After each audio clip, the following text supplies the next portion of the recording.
Hey guys, Mr. Short Hitter here. You don't look like a short hitter to me. We are back. The last video I did on Tip Tuesday, I talked about how to play better golf, analyzing your round, starting from putting, chipping, all the way to bunker play. So now let's get into some longer shots, and we'll start with some partial wedge shots. So guys, I think having a system is important. Some people use a clock system. I think at a basic level, if you're trying to break 100 or trying to break 90, at least having a distance for a half swing. If you take a half sand wedge swing, a half pitching wedge swing, how far does that ball carry? And then you can kind of work from there, going just a little less than half. How far does each club carry? To break 90 or to break 100, you don't need to know I need to go to 7:30 or 7 o'clock or 8 o'clock. If you can have that half swing, know what it is. Maybe I need to go a little past half or a little bit short of half. That's the basics. And I think that's enough, because your main goal with partial shots is to first hit the green and second to hit it inside 30 feet. For instance, this shot is 48 yards. Now I know for me that's going to be less than a half 54-degree wedge. Now, conversely, I could go to where it's more than a half 58-degree wedge.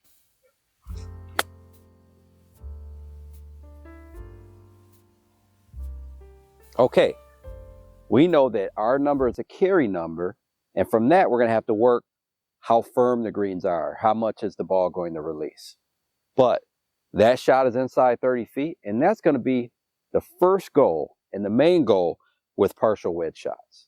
Get yourself half 54, half 58, half 50-degree wedge, whatever your 3 or 4 wedges are, and start from there. And then on the course, you'll start to learn how far they roll out. There are going to be instances to where you would want to take the club with more loft, so you can take the bigger swing, because you may have to carry a bunker and need the ball to stop a little quicker. So guys, the other way to look at it is by speed. So when I go halfway, I can feel as if that's a 50-mile-per-hour swing, whereas all out would be obviously 100%. So that may help you also, because some people have a little trouble judging the length of backswing. Most of the time we go back a little further than we think. Also, if your tempo is not nice and smooth, sometimes you may jerk it and hit the ball a lot further at the bottom. Whereas if you're just concentrating on 50% swing, you're going to have one pace and 70% would be another. So this shot, I may think of the 54-degree wedge, 45-mile-per-hour shot.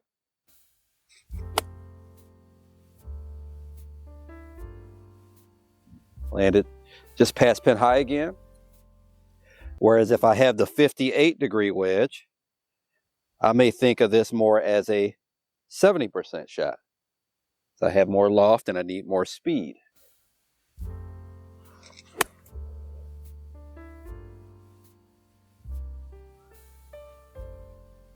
Now the other thing, just like I mentioned before, you could have to hit a 58 to get the ball to land over a bunker or over the rough, over the fringe, and land a little bit softer.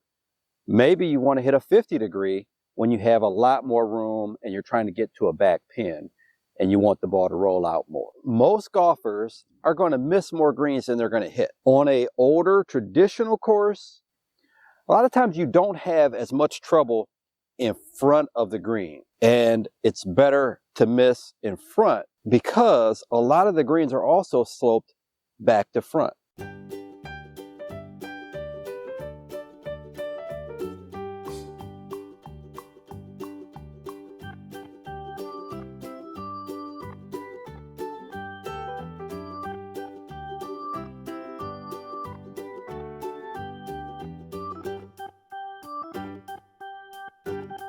So on this hole, let's hit a couple balls. So we have a relatively flat green here, back pin 131, about 120 to the front edge. So I'll hit a little pitch and wedge and hit it short of the green. And it's 130 to that pin, so I'll hit an 8-iron and attempt to hit it over the green.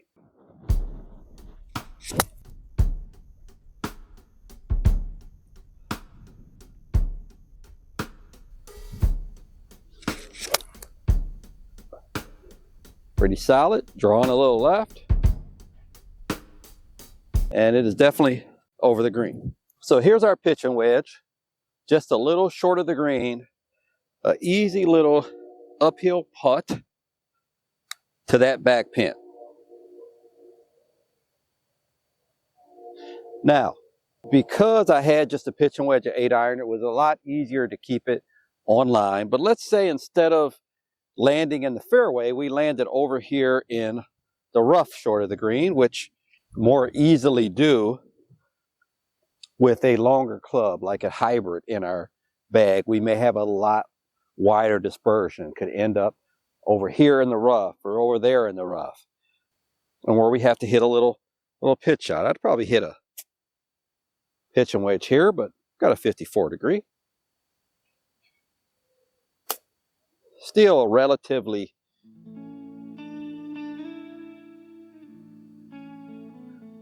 easy shot there. Now, what I tend to find on a lot of these courses that are older is the rough and the fairway. Everything's a lot nicer and more manageable on the front part of the green versus over the green. And even though I'm going to a back pin here, the shot from the fairway, the shot from just on the corner in the rough there, is still going to be easier than shots from back here, because the green is often running away and the lies are often bad, like this one.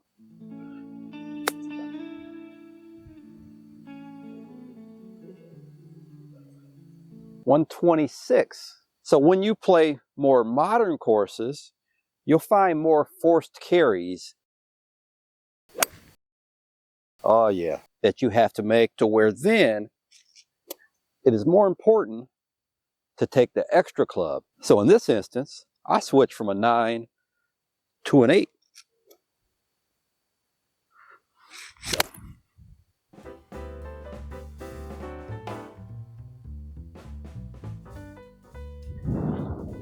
And it's a good thing I did. So probably with the cold air, the 126, it was at least an 8-iron. And if that water was really tight to that green, I might have even hit a 7 and just hit it to the back fringe. Looks like I got to go back and watch last week's video. So the point is, you're going to miss more greens than you hit. I miss a lot of greens, but I miss a lot of greens in places where I can putt the ball.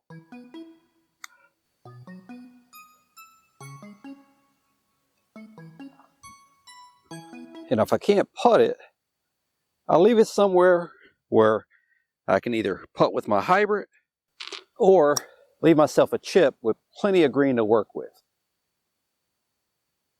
This video is sponsored by Inkerma. I've been playing with it for a couple weeks, and what I'm finding is, for a very inexpensive rangefinder, any distance inside, I would say 240, 250 yards, I feel really confident with this rangefinder. If you are hitting flags from 230, 220, 210, inside 200 yards, check it out, link in the description. So guys, if you haven't figured it out, the key to full shots for me is missing the ball in the correct places so you can do the least damage and allow that strong short game to work for you.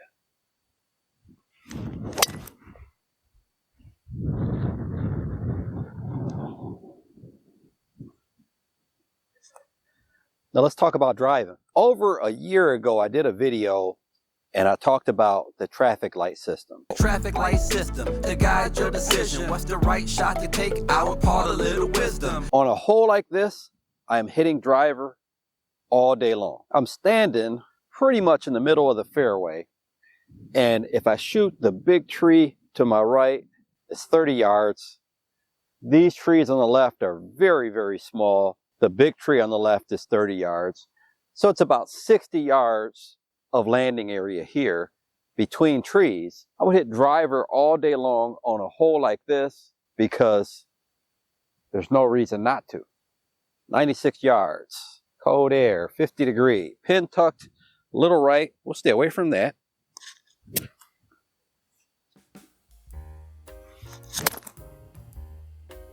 And we stayed away from it all right.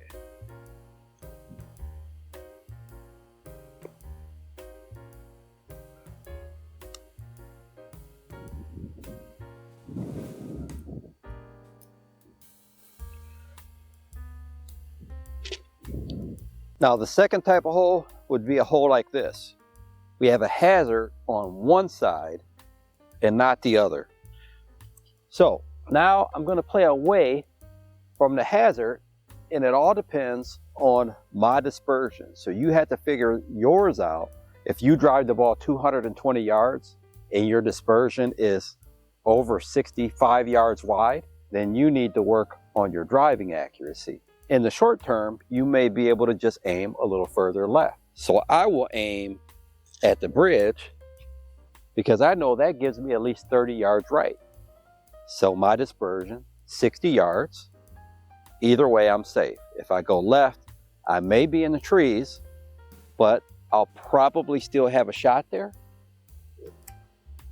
But we definitely want to take the greater penalty out of play.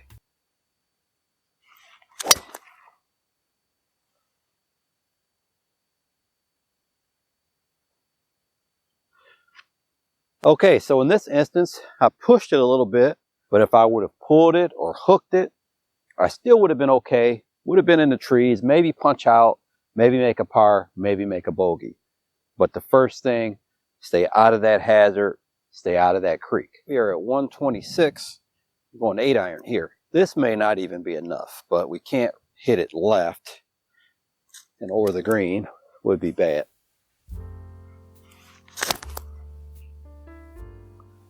Yeah, that's a pretty good one. I like it.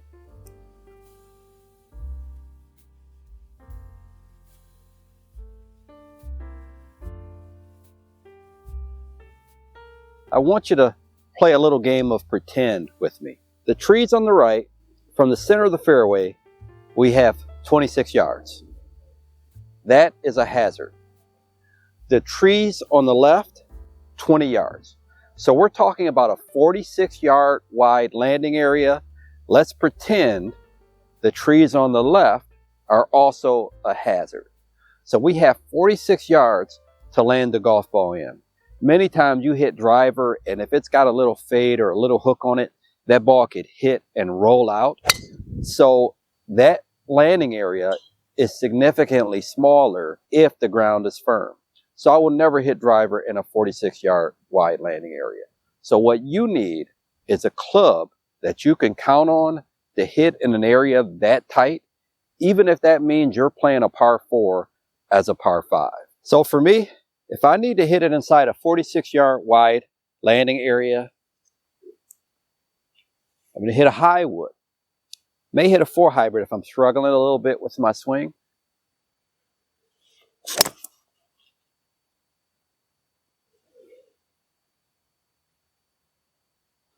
Okay, so didn't hit that great, and I'm not going to be able to reach this green in 2, but I also didn't hit it in hazard on either side. I've got 221 to the flag. So again, if I have a hazard on both sides, the most I'm going to hit is this high wood. So let's do that.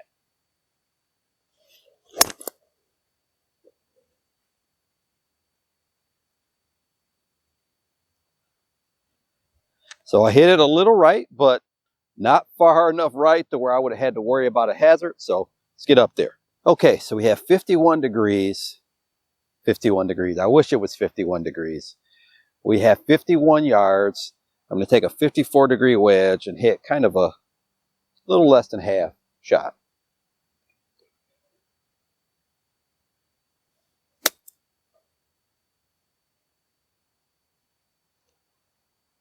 Go! Almost. All right, guys, I hope you enjoyed the video. Whether you hit it 220 like me, shorter, or longer, there just might be a tip in this video that could help your game. So leave down in the comments section your favorite tip, and don't forget to subscribe to the channel.